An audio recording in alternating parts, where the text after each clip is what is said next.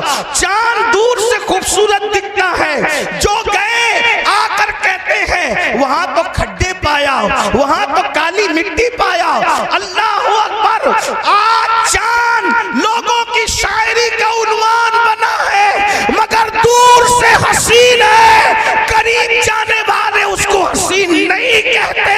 اللہ اکبر, کچھ خاص لوگ ہوتے ہیں جو دور سے بھی خوبصورت دکھتے ہیں اور قریب سے بھی خوبصورت دکھتے ہیں. وہ دیہاتی عورت تھی, اس نے کہا جس کو میں برکت والا کہہ رہی ہوں وہ اتنا خوبصورت تھا کہ دور سے بھی حسین تھا اور قریب سے بھی حسین. سبحان اللہ, نعرہ تکبیر. میرے امام, اللہ, میرے امام یا یا رسول رسول اللہ, میرے امام اب اس حسن کو کس طرح بیان کیا کرتے بات ہے, ہیں. سبحان کہتے اللہ. ہیں سرتاب قدم ہے تنے واہ واہ. سلطان زمن پھول, سرتاب قدم ہے تنے سلطان زمن پھول, لب پھول دہن پھول زخن پھول بدن پھول. واللہ جو مل جائے میرے گل کا پسینہ, مانگے نہ کبھی عطر نہ پھر جائے دلہن پھول. دندان و لب و زلف و رخ شاہ کے فدائی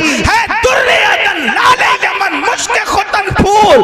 دل اپنا بھی شیدائی ہے اس ناخن پاکا, اتنا بھی مہ نو پہ نہ اے چرک کوہن پھول. اور کیا بات رضا اس چمنستان کرم کی, زہرا ہے کلی جس میں حسین اور حسن. سبحان اللہ, ماشاءاللہ, واہ واہ. نعرہ تکبیر, نعرہ رسالت, نعرہ غوثیت, مسلک اعلی حضرت, فیضان اعلی حضرت حضرت علامہ سید امین القادری صاحب قبلہ, علماء اہل سنت. سبحان اللہ, سبحان اللہ. اس ام معبد نے کہا وہ دور سے بھی خوبصورت تھا اور قریب سے بھی خوبصورت. ہائے ہائے, پھر اس نے کہا اللہ اکبر, اس کے رخسار بڑے چمکدار تھے. رخسار کہتے ہیں گالوں کو, اس کے رخسار بڑے چمکدار تھے, اس کی رنگت بڑی چمکیلی تھی, اس کے ہونٹوں میں نزاکت تھی. اللہ اکبر, اس کا جسم جو ہے وہ قد رانا, نہ لمبا تھا نہ چھوٹا تھا. حضور کے قد کے بارے میں حدیث میں آیا ہے حضور کا قد لمبا بھی نہیں تھا چھوٹا بھی نہیں تھا, لیکن کتنا بھی لمبا آدمی حضور کے بازو میں آ کے کھڑا ہو جاتا تو وہ حضور سے اونچا نہیں دکھ سکتا تھا. حضور پورے مجمع میں سب سے اونچے نظر آتے تھے. صحابہ کہتے ہیں حضور کتنے بھی اونچے کے سامنے کھڑے ہو جائے حضور ہی اونچے نظر آتے تھے. امام کہتے ہیں سارے اونچوں میں اونچا سمجھئے جسے ہے اس اونچے سے اونچا ہمارا نبی, سارے اچھوں میں اچھا سمجھئے جسے ہے اس اچھے سے اچھا ہمارا نبی. اللہ اکبر, حسن کھاتا ہے جس کے نمک کی قسم وہ ملی ہے دلارا ہمارا نبی. سبحان اللہ, سبحان اللہ. بہت ام معبد کہہ رہی ہے اللہ, ام معبد کہہ رہی, نہ چھوٹے قد کا تھا نہ اونچے, اس لئے کہ چھوٹا ہو, کوئی چھوٹا ہو تو برا نہ ماننا, چھوٹا ہو تو بھی خوبصورت نہیں دکھتا زیادہ, اور لمبا ہو تو بھی بہت اچھا نہیں لگتا. میانہ قد. حضرت امیر خسرو کہتے ہیں حضور کا حسن بیان کرتے ہیں, کہتے ہیں پری پیکر نگارے سرو قد لالا رخسارے. پری پیکر نگارے, مجھے پتا ہے اس پر آپ کو بہت لوگوں کو سمجھ نہیں آئے گی, لیکن عشق سے سنو گے تو سب سمجھ آئے گا. پری پیکر نگارے سرو قد لالا رخسارے, سراپا آفت دل بود شب جائے کے من بودم. اور میرے امام کہتے ہیں کمری نے گل ان کو کہا, سبحان اللہ, بلکہ بلبل نے گل ان کو کہا. ہر مخلوق اپنے سبجیکٹ پر ان کو دیکھ رہی ہے. جی بے شک. کیا بلبل نے گل ان کو کہا, قمری نے سروے جا فضا, حیرت نے جھنجلا کر کہا یہ بھی نہیں وہ بھی نہیں. سبحان اللہ سبحان اللہ. بلبل کہہ رہا ہے یہ گل ہے, حضور کو دیکھ کے کہہ رہا ہے یہ گل ہے, اور قمری کہہ رہی ہے یہ سرو کا درخت ہے, یہ سرو ہے, ان کا قد اقدس سرو کے درخت کی طرح ہے. لیکن حیرت کو غصہ آ رہا ہے اور وہ کہہ رہی ہے نہیں نہیں وہ گل بھی نہیں ہے اور وہ سرو بھی نہیں ہے. کیوں؟ اس لیے کہ توجہ, گل کیوں نہیں ہے, وہ گل کیوں نہیں ہے, سرو کیوں نہیں ہے؟ اس لیے کہ گل تو باغ میں ہوتا ہے, گل تو چمن میں ہوتا ہے, سرو تو باغ میں ہوتا ہے, مگر حضور کسی باغ میں نہیں بلکہ سارا باغ حضور میں. توجہ, حضور باغ میں نہیں ہے, حضور باغ میں نہیں, سارا باغ حضور میں. اور امام اس کو کتنی اچھے انداز سے بیان کرتے. لوگ کہتے ہیں آپ لوگوں کی گفتگو احمد رضا کے بغیر پوری کیوں نہیں ہوتی. ہم کہتے ہیں احمد رضا کی طرح کوئی بات بھی کرتا ہو 14ویں صدی میں تو اس کو بھی لا کر بتا دو, ہم اسی طرح بات کریں گے, اسی کو کوٹ کریں گے. کیسا بیان کیا اردو ادب کے اوپر 14ویں صدی میں میرے امام کا احسان ہے. لوگ تو اپنی لیلاؤں کی زلف اور رخسار کی باتوں میں الجھے ہوئے تھے. وہ احمد رضا ہے جس نے فن شاعری کو بھی کلمہ پڑھا کر مسلمان کیا. واہ واہ واہ. اسے احمد رضا کہتے ہیں, یہ کوئی مبالغہ نہیں ہے, حقیقت ہے. دیکھو کس طرح کی بات کی ہے. اللہ اکبر. توجہ فرمائیں, کہتے ہیں وہ گل ہے لبہائے نازک ان کے. اب میں زمین والوں سے مخاطب نہیں ہوں, منبر پر اگر اہل علم کے ساتھ اہل عشق ہے تو میں ان کی بھی دعائیں چاہتا ہوں. احمد رضا کہتے کس کو ہیں, رضا بریلی کہتے, رضا بریلوی کہتے کس کو ہیں. کیا وہ گل ہے لبہائے نازک ان کے, ہزار جھڑتے ہیں پھول جن سے. وہ گل ہے لبہائے نازک ان کے, پھول سے کبھی پھول نہیں جھڑتے, پھول سے کبھی پھول نہیں جھڑتے. لیکن یہ کیا لبہائے نازک پھول ہے کہ وہاں پھول سے پھول جھڑ رہے ہیں. وہ گل ہے لبہائے نازک ان کے, ہزار جھڑتے ہیں پھول جن سے. گلاب گلشن میں دیکھے بلبل, یہ دیکھ گلشن گلاب میں. اگر پورا گلشن گلاب میں دیکھنا ہو تو ذات مصطفیٰ جان رحمت کو دیکھ لیا جائے. اور کہتے ہیں انہی کی بو مایہ سمن ہے, انہی کا جلوہ چمن چمن ہے, انہی سے گلشن مہک رہے ہیں, انہی کی رنگت گلاب میں ہے. اور ایک مقام پر کہتے ہیں وہی جلوہ شہر بشہر ہے, وہی اصل عالم دیر ہے, وہی نیر ہے, وہی بیر ہے, وہی پاٹ ہے, وہی دھار ہے. اللہ اکبر. تو میرے آقا علیہ السلام کے پیارے دیوانوں, جس وقت ام معبد نے برکت والے کا حلیہ بیان کیا, اس کے شوہر نے کہا کتنا حسین ہے وہ, کتنا خوبصورت ہے وہ, کتنا جمیل ہے وہ, ایک جھلک میں بھی دیکھ لوں. وہ گیا کدھر ہے تو پتہ بتایا ادھر کو گیا ہے. اور بالآخر اپنے شوہر کو لے کر اور اپنی فیملی کو لے کر ام معبد پہنچی مدینہ منورہ, اور لوگوں سے پوچھتی وہ برکت والا کہاں ہے, وہ برکت والا کہاں ہے, وہ برکت والا کہاں ہے. لوگ کہتے کون برکت والا, کون برکت والا. اب بتا بھی نہیں پاتی کہ کون ہے, کیونکہ اپنا نام اس نے اپنی مرضی سے خود حضور کا نام رکھ لیا تھا برکت والا. لیکن اللہ اللہ اچانک برکت والا ڈھونڈ رہی تھی. صدیق اکبر کسی کام سے جا رہے تھے, دکھ گئے. شور کا وہ دیکھو اس کا ساتھی ہے, اس جوان کا ساتھی وہ شخص ہے. وہاں پہنچے اور پوچھا ابو بکر صدیق سے وہ تیرا برکت والا صاحب کدھر ہے. آپ مسکرا پڑے, اچھا آپ ملنا چاہتی ہیں, لے کر کے گئے. اور اس کے بعد جیسے ہی پہنچے ام معبد کے شوہر نے دیکھا اور دیکھ کے کہا واللہ یہ کسی جھوٹے کا چہرہ نہیں, یہ تو سچے کا چہرہ ہے. اور پھر کہا آپ کیا کہتے ہیں, تو جو کہا کہا کلمہ پڑھ کے وہ سب کے سب مسلمان ہو گئے۔ اندازہ فرمائے میرے آقا علیہ السلام کے پیارے دیوانوں، اصل میں ہمیں اپنے بچوں کو حضور کی عظمت بتانی ہوگی، ہمیں اپنی نسلوں کو حضور کی سیرت بتانی ہوگی۔ ایک آخری بات اس عنوان سے کرتا ہوں، پھر اینڈ کی طرف چلتے ہیں، ذرا توجہ کرنا۔ دیکھو آج کل لوگ عجیب عجیب سی باتیں کرتے ہیں، عجیب باتیں لوگ کرتے ہیں، اور یہ جتنی باتیں ہو رہی ہے غلط سلط کیوں ہو رہی ہے پتہ ہے؟ صرف حسد، بغض میں، صرف لوگوں کو حکمرانی کا بھوت سوار ہے دنیا میں، اس لیے لوگ ایسی باتیں کر رہے ہیں، لیکن حقیقت سے کوئی تعلق نہیں۔ حضور جتنے اچھے، صحیح سیرت پیش کرو، کیسے حضور ہے دیکھیں، حضور کی شان کیا ہے، حضور کی سیرت کیا ہے، توجہ کرو، دھیان سے سنو، کسی کو بتانے کام آئے گا۔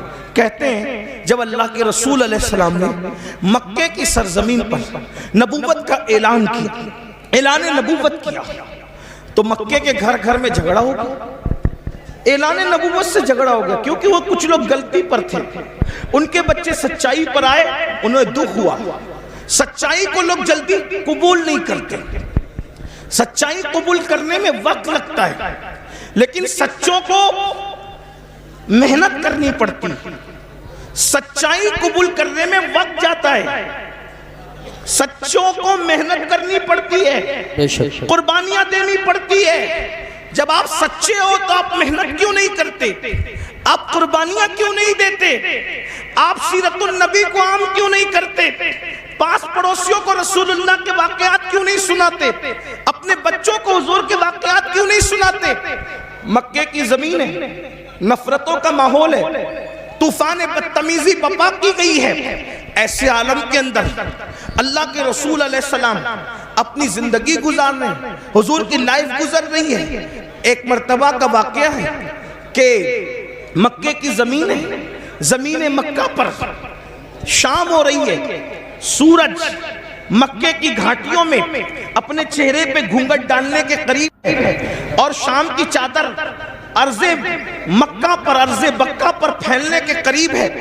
ایسے عالم کے اندر اللہ اکبر، لوگ جلدی جلدی اپنے گھروں کی طرف جانے کے لیے رواں دواں ہیں، لوگ اتنی جلدی اپنے گھر پہنچنا چاہتے ہیں جیسے پرندے گھونسلوں کی طرف بڑھتے ہیں۔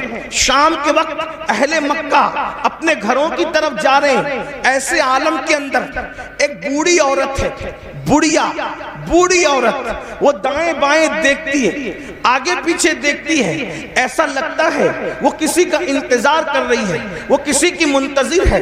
ایسے میں ایک خوبصورت جوان جس کو دنیا، مکے کی دنیا محمد اس وقت کہہ کر کے پکارتی تھی، یا محمد عربی کہتی تھی، یا محمد مکی کہتی تھی، اللہ اکبر، اللہ اللہ، یا محمد مطلبی کہتی تھی، یا محمد ہاشمی کہتی تھی، اللہ اکبر، حضور کے نسب کے اعتبار سے، حضور کے وطن کے اعتبار سے، حضور کے دادا کے اعتبار سے، بہرحال میرے آقا اس کے سامنے آ کے کھڑے ہوئے، اس بڑھیا سے پوچھا، بڑی بی کیا بات ہے، کیوں پریشان ہو، پریشانی کی وجہ کیا ہے؟ بڑھیا کہتی ہے اے جوان، میرا سامان نہیں بکا، اور سامان نہیں بکا، شام ہو گئی، لوگ گھروں کو جا رہے ہیں، بازار کی رونق ختم ہو رہی ہے، خریدی بکری کرنے والے اب شام کے بعد بازار نہیں آتے، اس لیے مجھے گھر جانا ہے، سامان بکا نہیں، میرے پاس کوئی رقم نہیں کہ کوئی میرا سامان اٹھائے تو اس کو میں عوض دوں، اسی لیے کسی کو ڈھونڈتی ہوں کوئی میری مدد کرے۔ اللہ اکبر، مسلمانوں یہ تاریخ کے انمٹ نقوش میں موجود ہے۔ حضور نے اس بڑھیا سے کہا بڑی بی لا میں تیرا سامان اٹھا دیتا ہوں، اس کا سامان اٹھایا، اس کے پیچھے پیچھے چلے، اور اس کے بعد جب اس کا گھر آیا تو بڑھیا نے کہا یہی میرا گھر ہے، سامان رکھ دو، سامان رکھ کر بڑی معصومیت سے کہا اچھا بڑی ماں میں چلتا ہوں۔ اور بڑھیا نے کہا تو کتنا اچھا، مکے کی زمین پر ایسے لوگ رہتے ہیں ان میں تو کتنا اچھا، کتنا پیارا، کتنا سادہ، اللہ اکبر، میرے پاس رقم نہیں دینے کو، لیکن تیری پیاری پیاری صورت دیکھ کر مجھے تجھ پہ پیار آتا ہے، سوچا رقم نہیں دے سکتی تو بڑھیا سے کہا مائی اگر تو مزدوری نہیں دے سکتی میں تو مزدور بھی نہیں ہوں، انسانیت کے ناطے میں نے تیرے ساتھ احسان کیا ہے۔ بڑھیا نے کہا تو نے مجھ پہ احسان کیا، میں تجھ پہ احسان کرنا چاہتی ہوں۔ بڑی اماں کون سا احسان؟ چند الفاظ تیرے دامن میں ڈال دوں تاکہ تجھے کام آئے، میں تجھے نصیحت کروں تاکہ تجھے کام آئے۔ اللہ اکبر۔ آقا علیہ السلام نے مسکراتے ہوئے کہا اچھا مائی بولو کیا نصیحت کرتی ہو؟ اس بڑھیا نے کہا اس مکے کی زمین پر محمد نام کا ایک جوان ہے، توجہ کرنا مسلمانوں، کتنا غلط پروپیگنڈے کا نقصان ہوتا ہے، غلط پروپیگنڈے کے بھیانک نتائج کیا ہوتے ہیں، لیکن غلط پروپیگنڈے کو کس طریقے سے ختم کیا جاتا ہے یہ اللہ کے رسول نے بتایا ہے۔ اللہ اکبر، اللہ اکبر۔ اس بڑھیا نے کہا ایک جوان ہے، اس کا نام محمد ہے اور وہ عبد المطلب کا پوتا ہے، عبداللہ کا بیٹا ہے، ابو طالب کا بھتیجا ہے۔ بیٹا اس نے ایسی باتیں کرنی شروع کی کہ گھر گھر میں جھگڑا ہو گیا، گھر گھر میں فساد ہو گیا، آپس میں پھوٹ پڑ گئی اور لوگ اس کی طرف تیزی سے جا رہے ہیں۔ اور بیٹا میں نے سنا ہے کہ اس کی زبان میں اتنا اثر ہے، اس کی زبان میں اتنی تاثیر ہے کہ جو اس کے قریب جاتا ہے اسی کا ہو کر رہ جاتا ہے، جو اس کے قریب جاتا ہے اس پر اس کا بھی جادو چل جاتا ہے۔ بیٹا تو اس کے قریب کبھی مت جانا، تو اس کے قریب کبھی مت جانا ورنہ اس کا جادو تجھ پر بھی چل جائے گا، تو اس سے متاثر ہو جائے گا۔ اللہ اکبر۔ اپنے خلاف اپنے منہ پر اپنے حوالے سے بات سن کر حضور کو غصہ نہیں آیا، حضور کو جلال نہیں آیا۔ اللہ کے رسول نے کیا فرمایا؟ مائی کیا تم نے محمد کو دیکھا ہے؟ اس نے کہا نہیں دیکھا۔ کیا تم نے ان کی باتیں خود سنی ہیں؟ نہیں میں نے نہیں سنا، لوگوں سے سنا۔ اب میرے آقا کتنی معصومیت سے کہتے ہیں، فرماتے ہیں بڑی بھی جس محمد کی تم مخالفت کر رہی ہو، جس محمد کے خلاف تم باتیں کر رہی ہو، اگر میں کہہ دوں کہ وہ محمد میں ہی ہوں تب تم کیا کرو گی؟ اتنا سننا تھا۔ وہ جذبات میں آ کر کہتی ہے واللہ اگر وہ محمد تم ہی ہو تو میں بھی تمہارا کلمہ پڑھ کے مسلمان ہو جاؤں گا۔ سبحان اللہ، ماشاءاللہ، غور فرمائیں، واہ واہ واہ، اندازہ فرمائیں۔ اللہ کے رسول علیہ یا رسول السلام، اللہ، اللہ کے رسول علیہ السلام زندہ باد، اپنے کردار سے، اپنے اخلاق سے، زندہ باد، اپنی سیرت طیبہ سے لوگوں کے دلوں کو اس طرح سے فتح کیا۔ میرے آقا علیہ الصلوۃ والتسلیم کے پیارے دیوانوں، آج گناہوں کا سیل رواں ختم کرنا ہے تو لوگوں کے دل میں عشق پیدا کریں، اور عشق رسول پیدا کرنا ہے تو لوگوں کو حضور کی سیرت طیبہ بتائیں، کیونکہ جس دل میں آقا کا عشق پیدا ہو، جس دل میں حضور کی محبت پیدا ہو، جس دل میں حضور کا پیار پیدا ہو، اس دل کے اندر گناہ کی محبت نہیں رہے گی، گناہ کا پیار نہیں رہے گا۔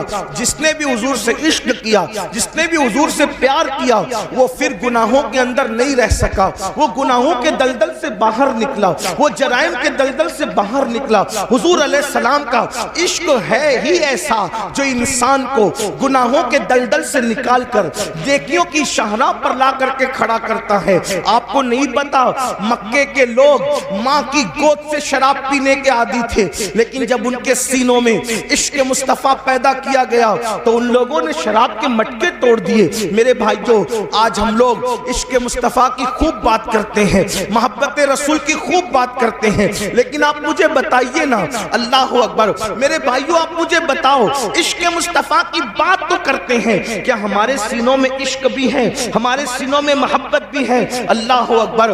حضرت سلیمان علیہ السلام پر جو اللہ نے صحیفہ اتارا تھا اس میں یہ بات لکھی ہوئی تھی، کیا لکھی ہوئی تھی؟ کہ جس کو ہم دیکھتے ہیں کہ اس کے دل میں ہماری محبت کی بجائے گناہ کی محبت ہوتی ہے اس کے دل میں، تو ہم اپنی محبت اس سے سے چھین لیتے ہیں۔ اللہ اکبر، یعنی جو گناہ سے پیار کرے اس کے دل میں اللہ رسول کی محبت کبھی جگہ کر ہی نہیں سکتی۔ اب آپ اپنے دلوں کو ٹٹولیے میرے بھائیوں، اپنے سینوں کو ٹٹولیے، کیا ہمارے سینے میں عشق مصطفیٰ ہے یا پھر گناہ کی محبت ہے؟ یاد رکھیے، اگر ہمارے سینے میں گناہ کی محبت نہ ہوتی تو ہم لوگ کیا چوری کرتے؟ ہم میں سے کوئی چوری کرتا؟ ہماری قوم کے اندر کوئی چور ہوتا؟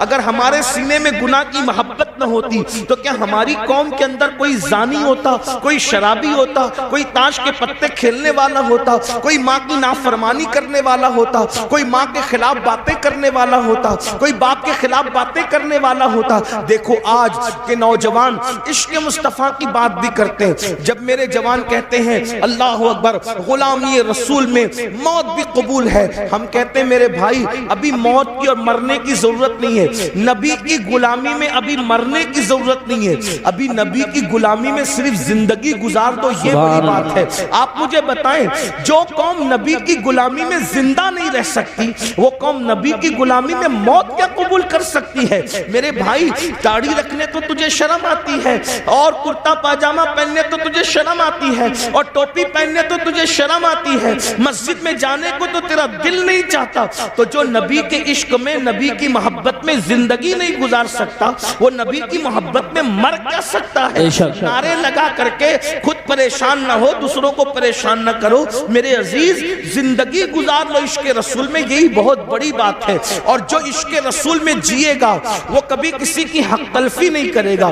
آپ بار بار ساری باتیں سنتے ہیں لیکن بھول کیوں جاتے ہیں؟ دیکھیے عشق و محبت کے اندر ایک نام ہے حضرت سیدنا اویس قرنی کا، ہم ان کو عشق و محبت کا امام کہتے ہیں۔ میں واقعہ نہیں بیان کروں گا، صرف اشارہ دوں گا، تفصیل کے ساتھ میں حضرت اویس قرنی کی زندگی کبھی پڑھ چکا ہوں، لیکن آپ سے پوچھتا ہوں اندازہ فرمائے اویس قرنی کے لیے ایک طرف دیدار رسول ہے یعنی حضور کا دیدار ہے اور دوسری طرف ماں کی خدمت ہے۔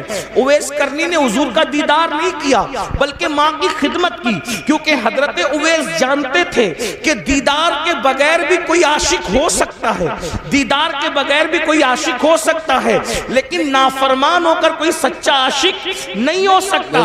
اس لیے آپ نے ماں کی خدمت کو ترجیح دی۔ جب ماں کی خدمت کو ترجیح دی تو صلہ کیا ملا؟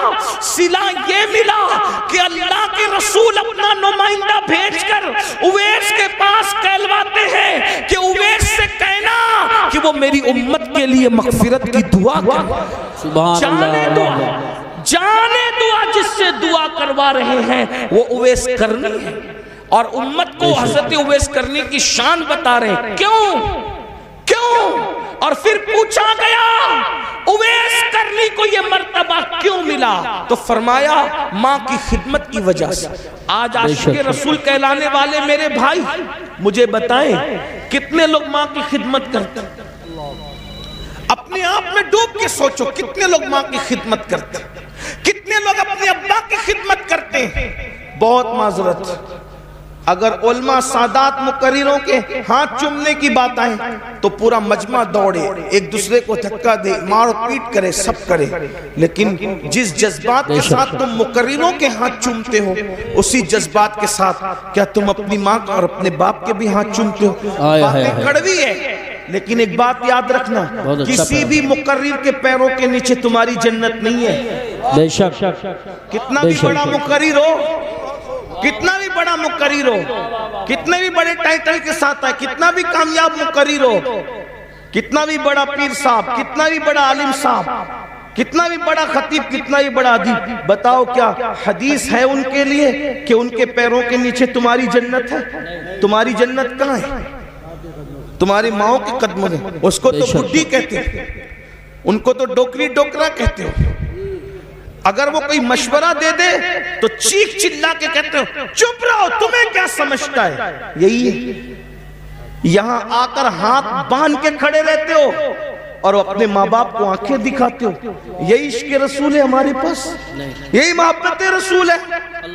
بہت سارے ظالم تو ایسے ہیں کہ جن لوگوں نے اپنے ماں باپ کو چھوڑ کر کے سسرال بسا لیا ہے، ماں باپ کی خبر بھی نہیں ہے، ماں باپ بھیک مانگ رہے کہ کیا کر رہے ہیں، ماں باپ کو کھانا ہے کہ نہیں ہے کوئی فکر نہیں ہے، اور ہم عاشق رسول ہیں۔ اللہ کے بندو، یہ عشق مصطفیٰ نہیں۔ اویس قرنی نے بتایا، ایک طرف دیدار رسول کتنی بڑی چیز ہے، کبھی سوچا ارے دیدار کرنے سے صحابی بنتا انسان، صحابی۔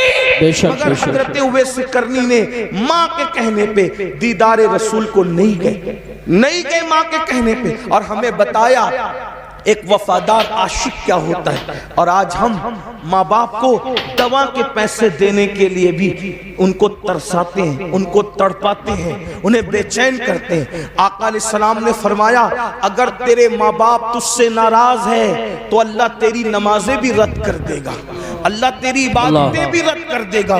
میرے بھائیوں کہاں ہو؟ توبہ کرو، سچے مسلمان بنو۔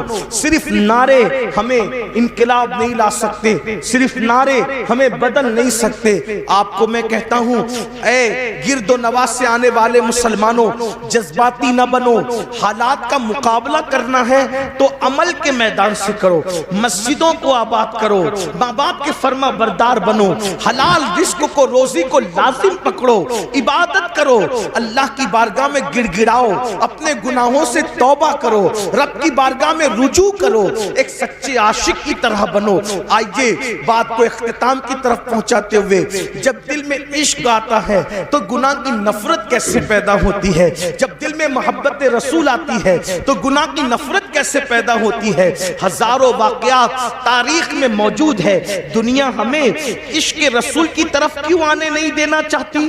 اس لیے کہ دنیا جانتی ہے جس دن یہ عاشق بنے گا اس دن یہ ہر گناہ سے چھٹکارا پائے گا، اس دن یہ ہر گناہ سے اپنے آپ کو دور کر لے گا، اس دن یہ ہر برائی سے اپنے آپ کو دور کر لے گا۔ اللہ اکبر۔ عاشق بنے گا تو اس کو پتا چلے گا نماز میں میرے محبوب کی آنکھوں کی ٹھنڈک ہے، تو وہ نماز بھی پڑھے گا۔ حرام کھاؤں گا، حضور کے دل کو تکلیف پہنچے گی تو وہ حرام سے بھی باز رہے گا۔ اللہ اکبر۔ جھوٹ بولوں گا تو حضور کے دل کو تکلیف پہنچے گی، وہ جھوٹ سے بھی باز رہے گا۔ آئیے جو تاریخ کا بڑا خوبصورت سا واقعہ ہے وہ پیش کر کے اپنی بات پوری کر لوں۔ کس طریقے سے بدلتا ہے عاشق، بس عشق پیدا ہو جائے، کس طرح سے تبدیل ہوتا ہے، کس طرح سے اس کی زندگی میں انقلاب آتا ہے، کس طرح سے اس کی زندگی بدلتی ہے۔ اللہ اکبر۔ کہتے ہیں مکہ المکرمہ میں ایک جوان تھا، اس جوان کو دنیا فضالہ کے نام سے پکارتی تھی۔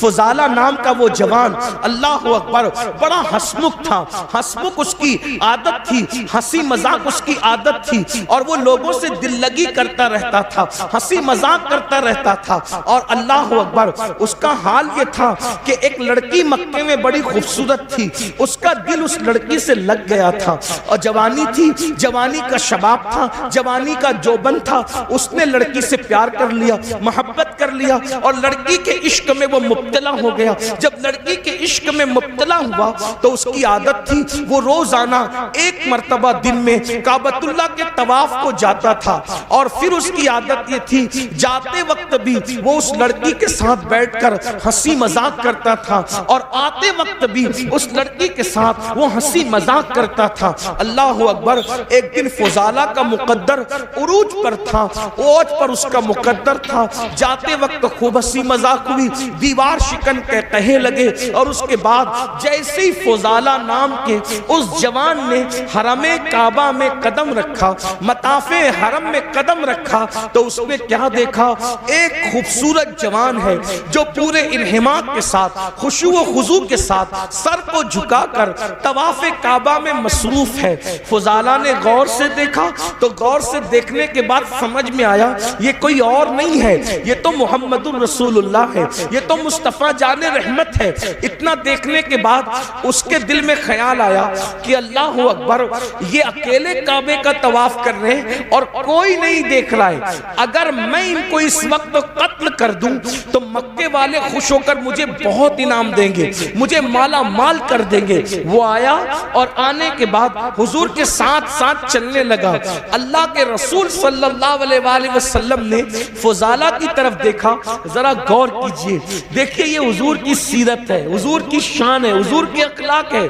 جان کو قتل کرنے کے لیے آیا ہے فضالہ, حضور اس کی طرف دیکھ کے مسکراتے ہیں اور مسکرا کے کہتے ہیں فضالہ کیا سوچ رہا ہے, کیا سوچ رہا ہے؟ اس نے کہا کچھ بھی نہیں. فضالہ کہتا ہے کچھ بھی نہیں. آقا نے فرمایا کیا تو یہ نہیں سوچ رہا ہے کہ محمد تو اکیلے ہیں, انہیں قتل کر دوں گا تو مکے والے انعام دیں گے؟ اور فرمایا ایسے نہیں سوچتے, کمر میں خنجر باندھا ہوا ہے اور میرے قتل کے ارادے سے آئے, ایسے نہیں سوچتے, ایسے نہیں سوچنا. اور اس کے بعد اس کے سینے پہ ہاتھ مارا اور ہاتھ مار کے کہا اس طرح نہیں سوچتے. اس کا سینے پہ ہاتھ لگنا تھا, اس کی زندگی بدل گئی, سبحان اللہ, زندگی بدل. اور اس نے کہا یہ کتنا عظیم انسان ہے, یہ میرے سینے کے راز بھی جانتا ہے, میرا کمر کا خنجر بھی جانتا ہے. قدم پکڑ لیے, مجھے بھی کلمہ پڑھائیے, مجھے بھی مسلمان کیجئے, اسلام میں داخل کر لیجئے. حضور نے کلمہ پڑھایا, اسلام میں داخل کر لیا. پھر کیا ہوا؟ فضالہ نے کہا یا رسول اللہ, آپ اب سے تھوڑی دیر پہلے سب سے زیادہ کسی سے نفرت تھی تو آپ, اور کلمہ پڑھ لیا ہوں تو اب سب سے زیادہ میرا کوئی محبوب ہے تو آپ. سبحان اللہ, ماشاءاللہ, آپ سے بڑا اب میرا کوئی محبوب نہیں ہے, آپ سے زیادہ اب میں کسی کو نہیں چاہتا. اب میری تمنا یہ ہے ایک طواف آپ کے ساتھ کرنا چاہتا ہوں اگر اجازت ہو تو. حضور ایک طواف, اور فضالہ حضور کے ساتھ طواف کرنے لگے. فضالہ کا مقدر تھا قیامت تک لوگ طواف کریں گے, لیکن فضالہ کے طواف کی شان یہ تھی کعبہ ہے, کعبے کا کعبہ ہے اور فضالہ ہے, یعنی دو قبلوں کا طواف ایک ساتھ ہو رہا ہے. اگر آپ عشق و مستی کی نظر میں دیکھیں تو کعبہ اور کعبے کا کے ساتھ طواف کعبہ ہو رہا ہے. جب طواف ہو گیا فضالہ اپنے گھر کی طرف جانے لگے. اب فضالہ صحابی ہو گئے, عاشق رسول ہو گئے, گھر کی طرف جانے لگے. آئے تھے تو لڑکی سے ہنسی مذاق کہے وغیرہ کر کے اب جا رہے عاشق بن کے, صحابی بن کے. جیسی اس لڑکی کا گھر آیا فضالہ کا سر جھک گیا. لڑکی انتظار کر رہی تھی کھڑی کہ روزانہ آتے بھی مذاق ہوتی تھی, جاتے بھی ہوتی تھی. جاتے تو ہو گئی, اب فضالہ آ رہا ہے, کرتا کیا ہے؟ تو جیسے فضالہ سر جھکا کر کے جانے لگے اس لڑکی نے آواز دی فضالہ, او فضالہ, فضالہ ادھر دیکھو.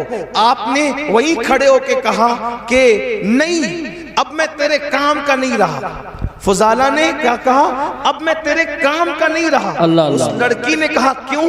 مذاق زیادہ ہو گئی, کوئی تکلیف ہو گئی, کوئی کچھ ہو گیا, بتاؤ ازالہ کریں.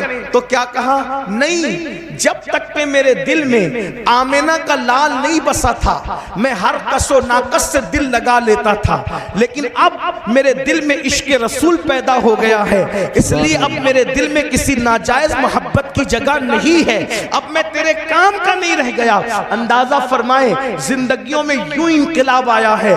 آپ سے میں پوچھتا ہوں, ہم تو پیدائشی مسلمان ہیں, پیدائشی عاشق رسول ہیں, ہم نے تو لوریاں بھی سنی ہیں نعتوں میں.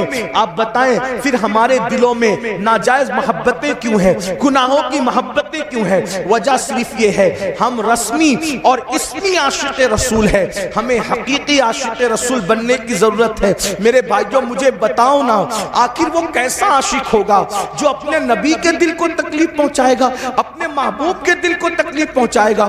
وہ رسول جو پوری پوری رات ہمارے لیے دعائیں کرتے ہیں, آج ہم اس رسول کی نافرمانی کر رہے ہیں, ان کی بات نہیں مان رہے. مسلمانوں بتاؤ اللہ کے رسول کے دل پہ کیا گزرتی ہوگی؟ یہ میری مائیں اور بہنیں موجود ہیں, یہ بہنیں بغیر دوپٹے کے گھر سے نکلتی ہیں, حضور کے دل پہ کیا گزرتی ہوگی؟ یہ بہنیں نمازیں نہیں پڑھتی ہیں, سیریل دیکھتی ہیں, فلمیں دیکھتی ہے. مردوں کے ساتھ اگر اللہ نے دولت دے دی ہے تو پارکوں میں گھومنے کے لیے بے پردہ جاتی ہے. بتاؤ تو صحیح, یہ دین کا گلشن کتنی محنتوں سے سجایا گیا ہے, یہ دین کا گلشن کتنی قربانیاں دی گئی ہے جب یہ دین کا گلشن سجا ہے. اگر آج مسلمان اس احساس سے عاری ہو جائے تو بتائیے پھر مصیبتیں نہیں تو کیا, پھر تکلیفیں نہیں تو کیا, پھر اللہ اکبر تباہی نہیں تو کیا, پھر بربادی نہیں تو کیا. یاد رکھیے اپنے نبی سے سچے دل سے جڑیے.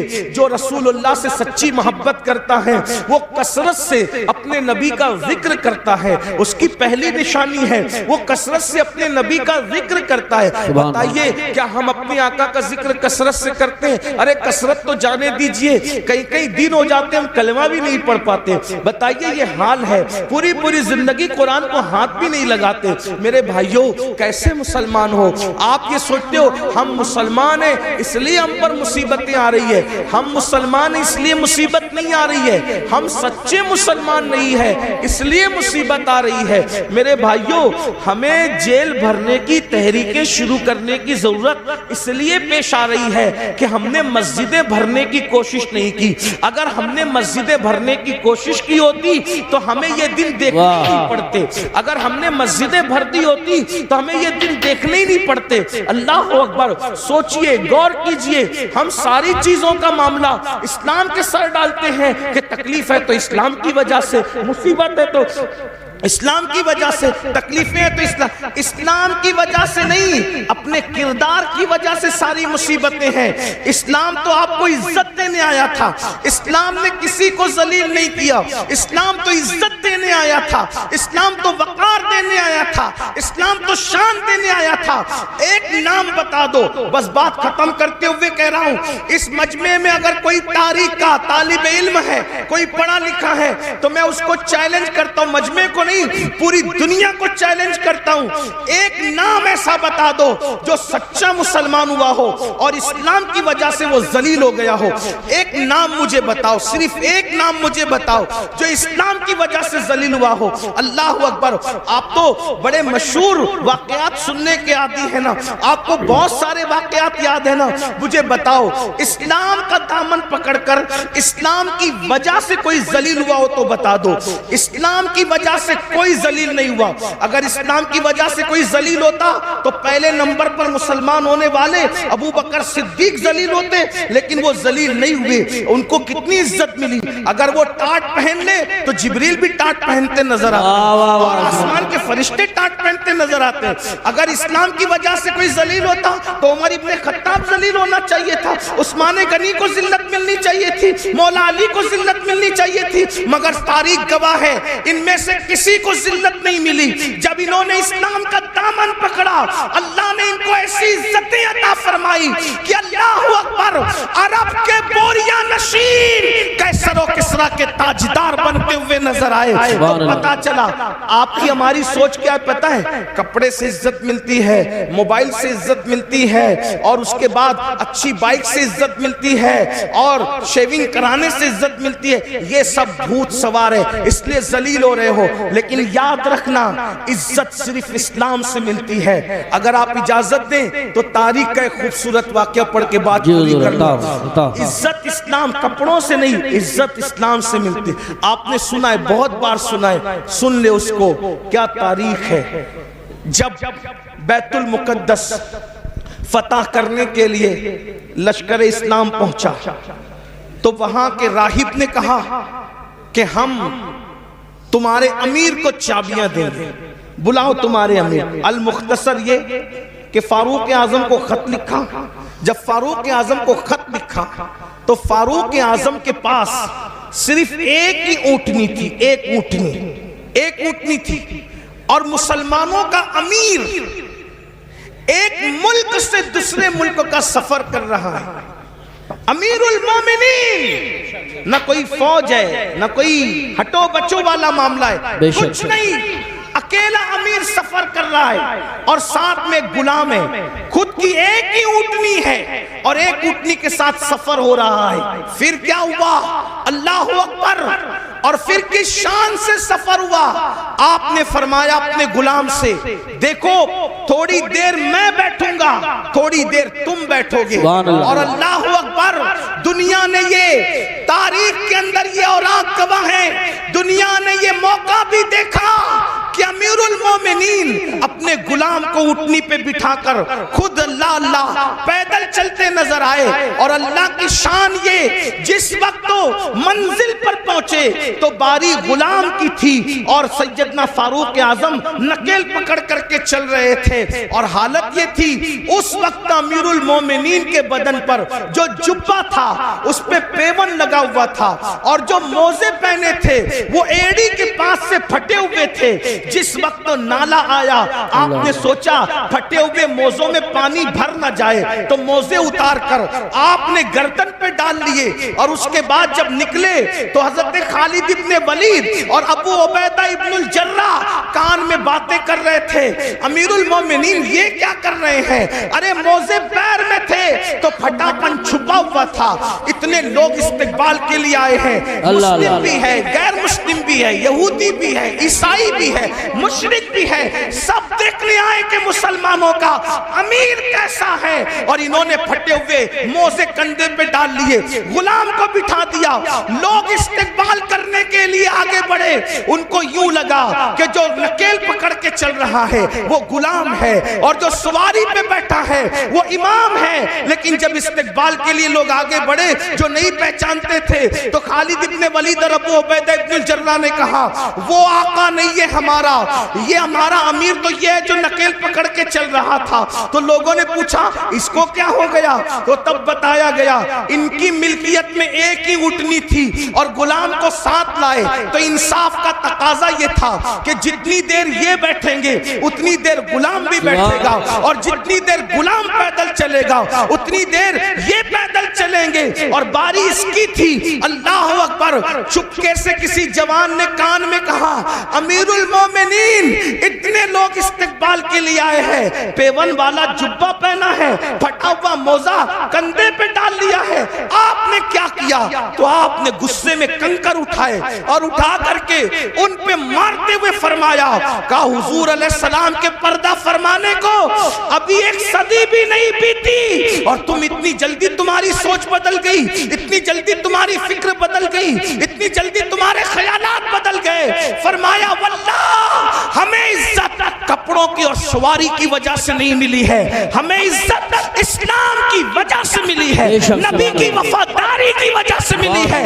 جب تک ہم اسلام کا دامن پکڑے رہیں گے اور حضور سے وفاداری کرتے رہیں گے اس وقت تک اللہ ہمیں عزت عطا فرماتا ہے. آپ مجھے بتائیں اللہ اکبر, جب چابیاں دی گئی تو ساتھ ہی ساتھ وہ عیسائی مسلمان بھی ہوئے اور کہا عمر اگر لاؤ لشکر کے ساتھ آتے تو صرف چابیاں دیتے, لیکن عمر تم اسلام کی سادگی کے ساتھ آئے ہو تو ہم نے چابیاں بعد میں دی ہے, پہلے ہم نے تمہیں اپنا دل دے دیا ہے. اور وہ کلمہ پڑھ کے مسلمان ہو گئے. مسلمانوں بتاؤ آج جتنی دلچسپی بائک میں لیتے ہو, جتنی دلچسپی اچھے کپڑے میں لیتے ہو, جتنی دلچسپیاں اچھے قیمتی جوتوں میں لیتے ہو, جتنی دلچسپیاں ہٹو اور بچوں میں لیتے ہو, اتنی دلچسپی اسلام پر عمل کرنے میں لو. پھٹے کپڑے پر بھی تمہیں عزت ملے گی, اللہ اکبر, پیدل چلنے پر بھی تمہیں عزت ملے گی, تمہیں وقار ملے گا.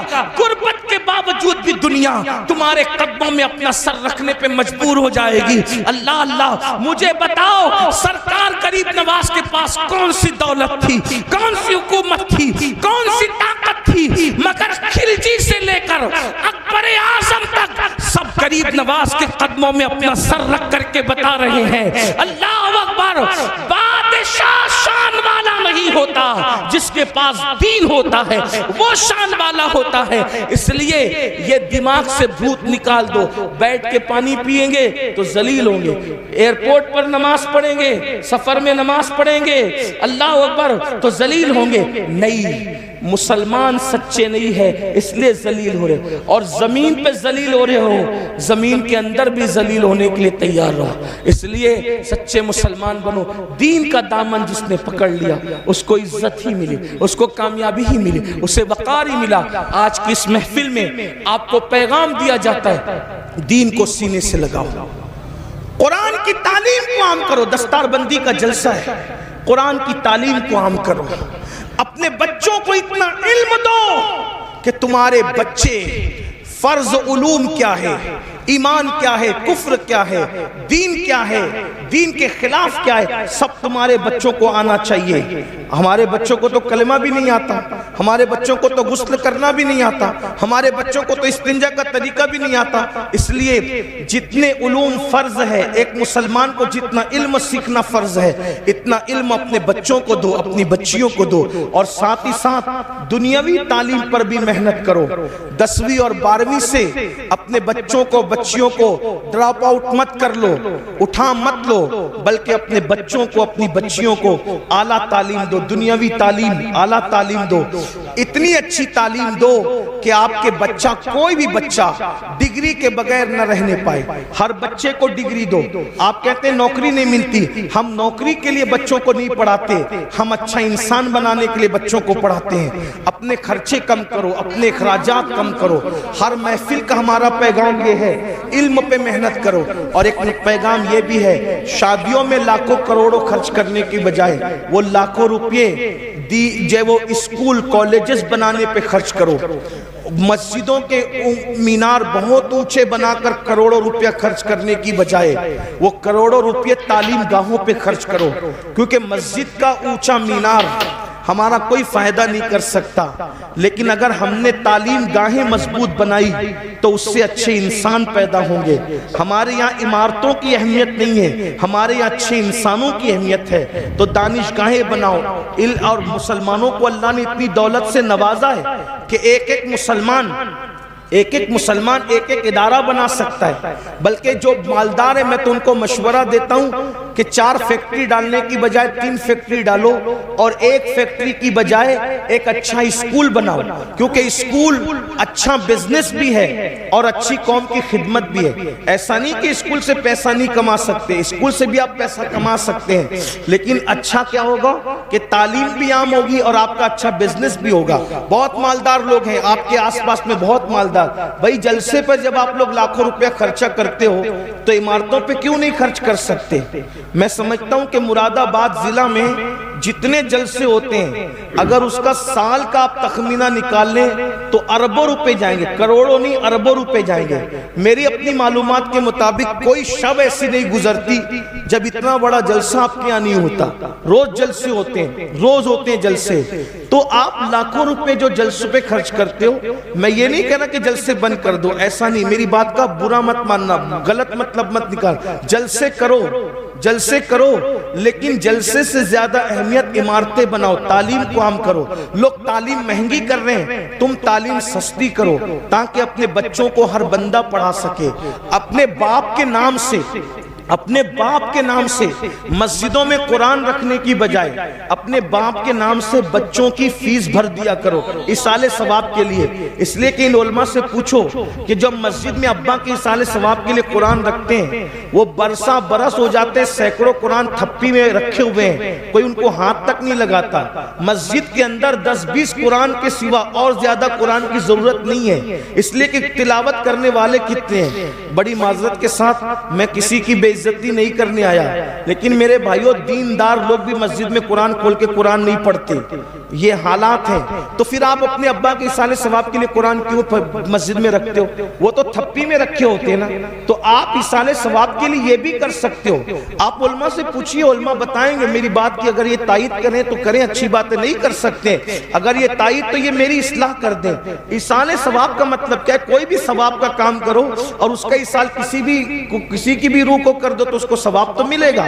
تو اپنے ابا کے لیے آپ چنے تقسیم کرنے کی بجائے آپ اپنے ابا کے ایصال ثواب کے لیے قلم تقسیم کرو نا، آپ اپنے ابا کے ایصال ثواب کے لیے کتاب تقسیم کرو نا، آپ اپنے ابا کے ایصال ثواب کے لیے کاپیاں تقسیم کرو نا، یہ بھی تو ایصال ثواب کی ایک شکل ہے۔ اپنے اماں کے ایصال ثواب کے لیے کپڑے تقسیم کرنے کی بجائے اپنے اسکول کے بچوں کو یونیفارم تقسیم کرو، یہ بھی تو ہو سکتا ہے۔ تھوڑا سوچ بدلو، خیال کرو۔ دیکھیں ایک بات میں آپ کو بتاؤں، آپ کو ایک بات طویل ہو رہی لیکن ایک بات بتاؤں، ایک بادشاہ کے دور میں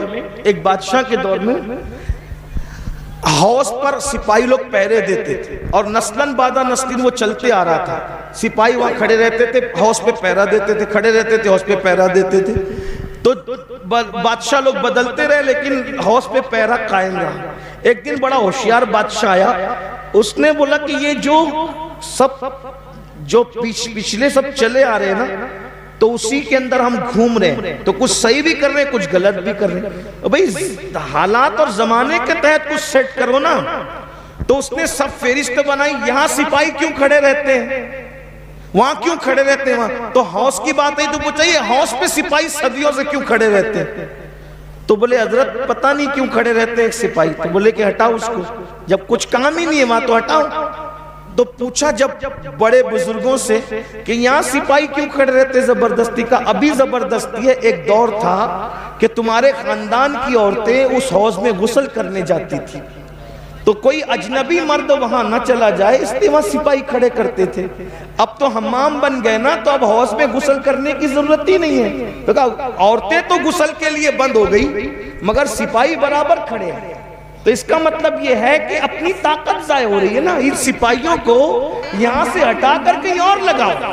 تب ہر بندہ کیا کر رہا ہے کہ میں اپنے ابا کے لیے کنویں کھدواؤں گا, میں اپنے ابا کے لیے کیونکہ کنواں کھدوانے کا ذکر حدیث میں آیا ہے. اللہ کے بندوں بالکل کنواں کھدوانے کا ذکر حدیث میں آیا ہے, لیکن حدیث میں کیوں آیا ہے ان علماء سے پوچھو.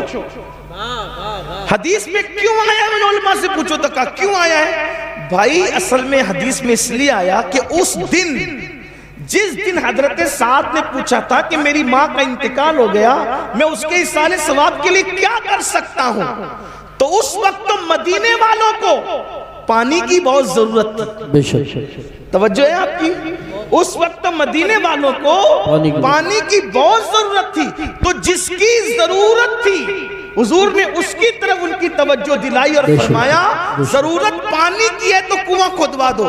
کنواں کھدوانا مقصود نہیں تھا, ضرورت پوری کروانا مقصود تھی. تو ایصال ثواب کا معاملہ سمجھ میں آیا, معاملہ کنویں کا نہیں ہے. ہمیں اشارہ دیا گیا اگر ایصال ثواب کرنا ہے تو قوم کو جس کی ضرورت ہے اس کے ذریعے سے ایصال ثواب کرو, تاکہ تمہارے باپ داداؤں کو ثواب بھی مل جائے اور قوم کی ضرورت بھی پوری ہو جائے. اب بات سمجھ میں آئی. تو اس وقت تو کنویں کی ضرورت تھی, آج ہماری قوم کو تعلیم کی ضرورت ہے. کسی دور میں قوم کو روٹی کی ضرورت تھی, آج ہماری قوم کو یونیفارم کی ضرورت ہے کہ بچوں کا اسکول کا یونیفارم ہم تقسیم کریں لباس کی شکل میں. کل ہمارے جو ہے وہ لوگوں کو پان یا چنے کی ضرورت تھی تو بزرگوں نے وہ تقسیم کرایا, آج ہمارے بچوں کو قلم کی ضرورت ہے, اس لیے یہ تقسیم ہونا چاہیے. مطلب یہ ہے کہ ایصال ثواب کا جو تصور ہے وہ قوم کی ضرورت کے مطابق ہے, اس لیے جیسی ضرورت ہے ویسے کے مطابق کرو. یہ میں نے ایک اپنا چھوٹا سا جو ہے وہ کوشش کر کے ایک مطالعہ پیش کیا ہے. یہ صحیح بھی ہو سکتا ہے اور یہ غلط بھی ہو سکتا ہے. اگر صحیح ہے تو من جانب اللہ ہے, اور اگر غلط ہے تو میرے نفس کی شرارت ہے. اس پر میں اللہ کی بارگاہ میں توبہ کرتا ہوں, لیکن آپ سے اتنا ضرور کہتا ہوں اپنے بچوں کو پڑھاؤ اور بہت پڑھاؤ. تعلیم کے لیے بہت محنت کرو, 8 گھنٹہ نہیں اگر 16 گھنٹہ محنت کرنا پڑے تو آپ محنت کرو, لیکن کسی بچے کو ان پڑھ مت رہنے دو, جاہل مت رہنے دو, خوب پڑھاؤ. اگر لوگوں کے کندھے سے کندھا ملا کر جینا ہے, لوگوں کے کندھے سے کندھا ملا کر کھڑے ہونا ہے, لوگوں کے ساتھ ساتھ چلنا ہے, تعلیم کے بغیر نہیں چل سکتے. تعلیم حاصل کر کے لوگوں کی ضرورت بن جاؤ, لوگوں کی ضرورت بن جاؤ, لوگوں کے پیچھے تم کو پھرنا نہ پڑے. اتنی صلاحیت پیدا کر لو لوگ تمہارے پیچھے پیچھے پھریں, اور کوشش کرو گے تو کوئی مشکل نہیں ہے, کوئی بعید نہیں ہے. ہر دور میں مسلمان علم کا امام ہوا ہے, اس دور میں بھی یہ مسند آپ کو سنبھالنی ہے. ماؤں سے کہتا ہوں غربت کا بہانہ نہ کرو, تم حوصلہ کرو گی, اپنے شوہر کا ساتھ دو گی تو تمہارا شوہر تمہارا ساتھی بن کر بچوں کو آگے پڑھائے گا. اللہ پاک سے دعا کرتا ہوں اللہ سب سے پہلے مجھے آپ سب کو عمل کی توفیق عطا فرمائے. گفتگو کے درمیان اگر کوئی غلطی ہو تو اللہ پاک معاف فرمائے. استغفر اللہ ربی من کل ذنب واتوب الیہ وما علینا الا البلاغ. السلام علیکم ورحمۃ اللہ. حضرات بیٹھیں.